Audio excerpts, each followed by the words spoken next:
cell phone in your possession, would you take a moment to check that it's set to silent? Thank you. With that, I would like to invite forward Pastor D, Chaplain of AseraCare, who will be leading us in our services today.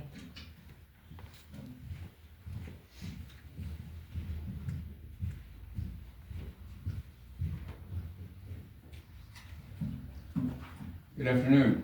Good afternoon. Thank you for being here. In the Old Testament, there's the very familiar, for everything there's a season and a time for every purpose under heaven. A time to be born, and a time to die. A time to plant and a time to pluck up what is planted. A time to break down and a time to build up. A time to weep, and a time to laugh. A time to mourn and a time to dance. A time for every purpose under heaven.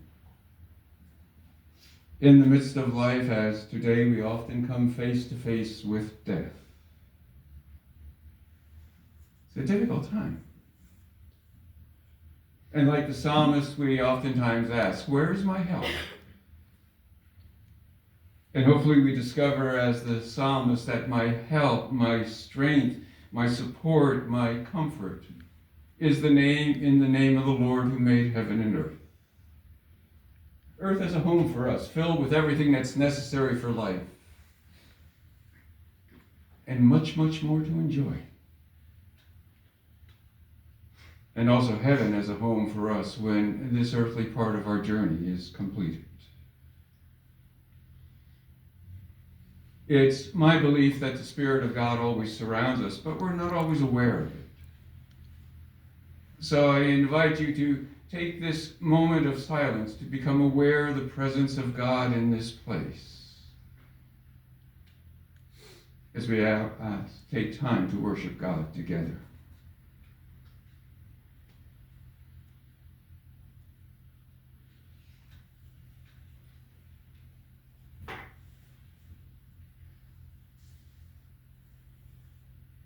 Aware of God's presence, we gather here in the protective shelter of God's healing love. We are free to pour out our grief, to release our anger, to face our emptiness, and to know that God cares. We gather here as God's people to comfort and support one another in a common loss. We gather to hear God's word of hope that can drive away our despair and move us to offer God again our praise. We gather to commend to God the life of Theresa.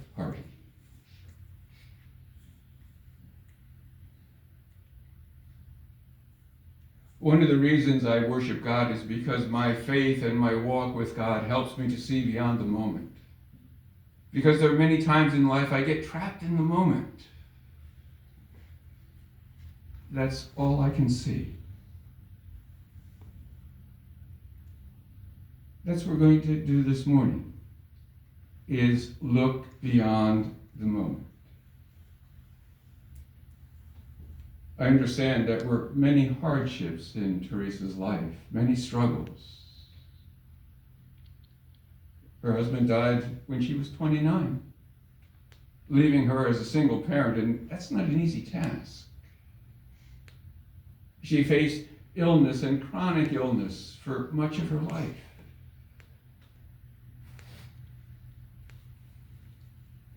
She was on oxygen 5 to 10 years. I understand that the last little while was not easy. Sometimes at this time, that's all we see. That's all we see. But there was much, much more to her life. You enjoyed the pictures? I've seen her joy in life. I've seen her humor and her laughter. That's part of who she was. That goes beyond the suffering, beyond the trouble. And we're going to take some time this morning and we're going to remember and we're going to look at that. And we're going to start off, Maggie, I think you've got some things to share, some memories and some thoughts. And then we'll let others share.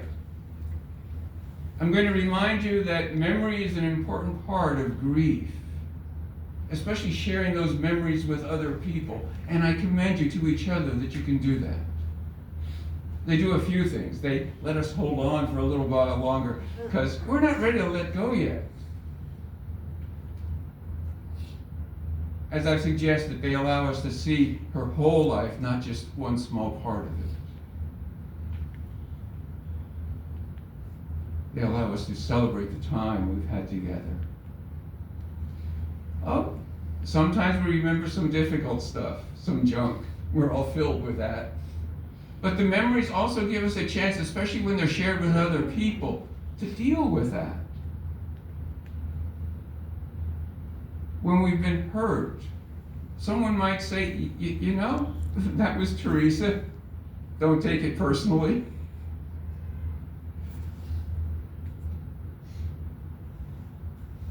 At other times, they'll share a reason. This is why she said or did that.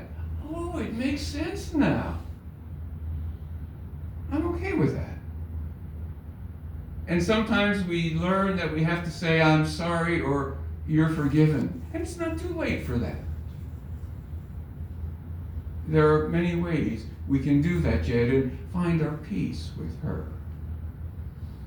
With that in mind, I'll let you start thinking about your memories so you can share them later. And we'll let Maggie share hers.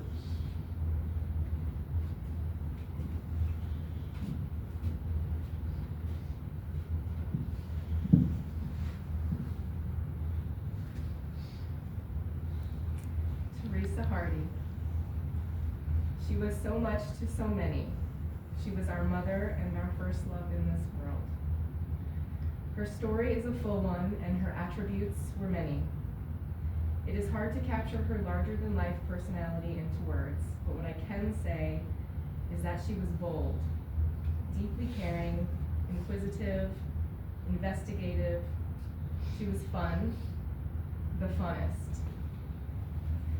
She was wildly creative, generous, rebellious, hilarious. She was warm, popular, feisty, adventurous, clever, unapologetically opinionated, sensitive, loyal, and fiercely protective. If she liked you, she loved you, and you knew it. The way she lived her life and touched ours was in no way meek or mild. Her laughter was contagious, and when she loved with all of her.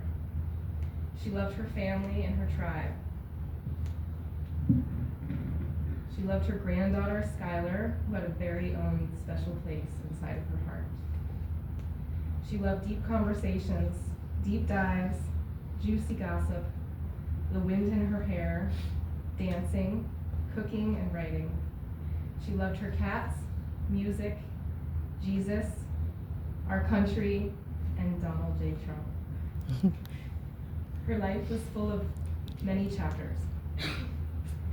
Although she endured a lot and faced many physical challenges in her life, I believe with all my heart she will again have the wind in her hair, dancing, writing her next chapter, with Jesus, her mother, and our Father. In honor of her poetic way, she has left an everlasting impression on all of us, and she will be deeply missed. Walking with her to the edge of this world is something that has transformed my heart.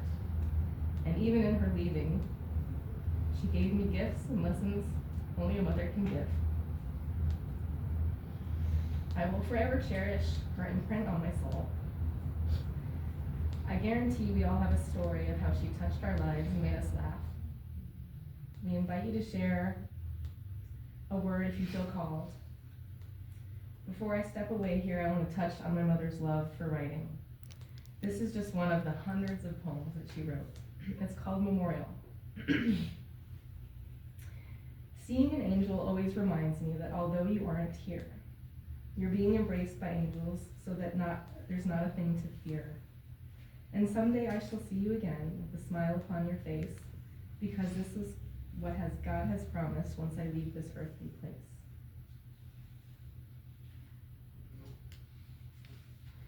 In honor of her poetic way, last night a very simple one came to me, so I will leave this here.